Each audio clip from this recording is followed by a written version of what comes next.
Hi, good afternoon. Howard Davis coming to you from Brighton and Hove in not very sunny Sussex. Bit of a wet day today, but we're still in good spirits, and I'm sure the weather will be improving shortly. But I'm not here to give you a weather forecast about the south coast of the UK. Just my usual update regarding films, the economy, and how to make a few quid along the way. That's if you're from the UK, or if you're in America, how to make a few extra dollars, or anywhere else in the globe at all. Anyway, not many good films that I've seen recently. In fact, they've been pretty rubbish, to put it mildly. The only recommendation I really have to say is for the new Curb Your Enthusiasm that's back on again. Larry Davids, who was the guy who wrote the Seinfeld very successful series, and Curb Your Enthusiasm is back on our television screens. And if you're not offended by some bad language, it's a very funny sitcom. Not many good sitcoms about these days, not here in the UK anyway. All the best ones seem to come from the States. Um, but I mean, not since the days of Fools and Horses have we had a decent sitcom here in the UK. But they tell me they're making a new series of Porridge. You remember the series with Ronnie Barker? It used to be brilliant about prison life. Well, apparently there's a new series coming out about Porridge. But as I say, stick around and look out for Curb Your Enthusiasm. I'm sure you'll find that rather funny and humorous if you're broad-minded. Right, moving on swiftly. Something else that I'm interested in, not all of you are, I'm sure, but for those of you who like a little flutter, there's a very big race in the UK here on Saturday called the Cesarewitch. The Cesarewitch is a staying handicap over 2 miles and 2 furlongs.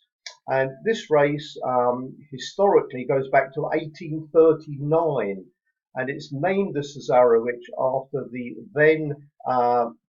Tsar of Russia, Alexander II, who donated £300 to the Jockey Club at that time, and in honour of that donation, they named the race after the Tsar, and it's been called the Cesarewitch ever since 1839.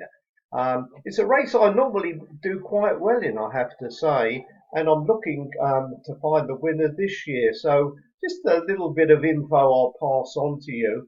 My news concerns an Irish horse called the Graduate from the Tony Martin stable in Ireland, and his connections bought this from a stable in the UK, the Andy Balding Yard, and they've been aiming it at this race. It had a pipe opener a few weeks ago where it was down the field, but don't read too much into that. That was just get fit exercise.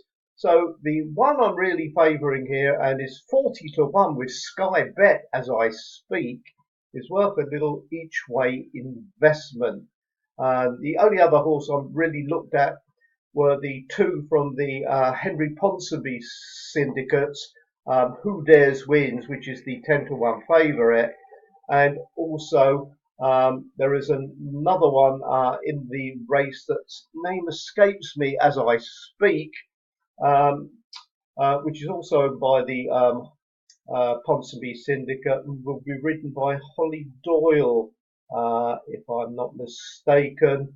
And that one should also be looked at, both from the Alan King yard. But my number one fancy has to be the Graduate at a whopping 40 to 1.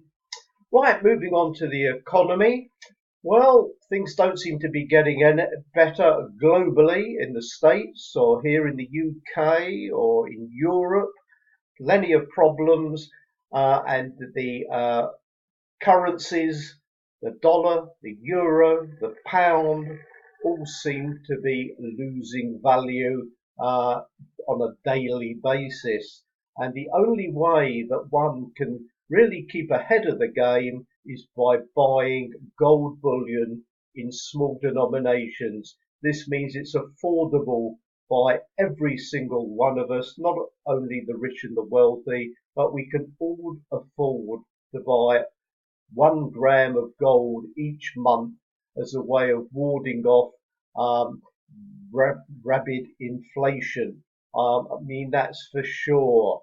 I mean, these notes here, this is a carat bar note with 1 gram of gold, or sorry, it's got 1 point of 1 gram of gold in it, and that is worth more than the plastic notes that we're now being issued here in the UK. That's for sure.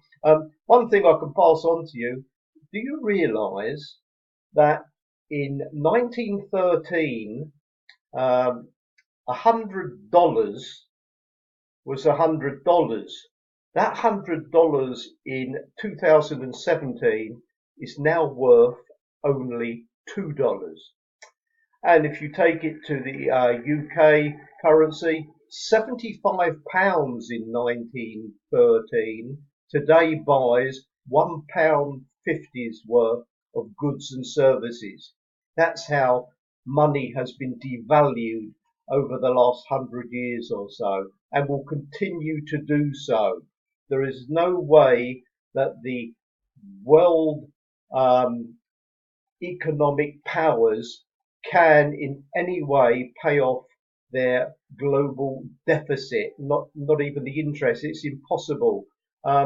If you listen to some of the videos I put on my YouTube channel, that's the Jack and Howard YouTube channel, you just Google it, it'll come up, and you'll see all the educational videos from people who know a lot more about it than I do.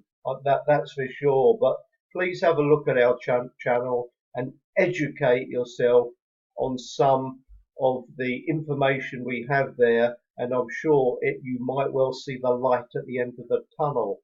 Anyway, that's all from this short message this week. I'll be back online in the coming weeks.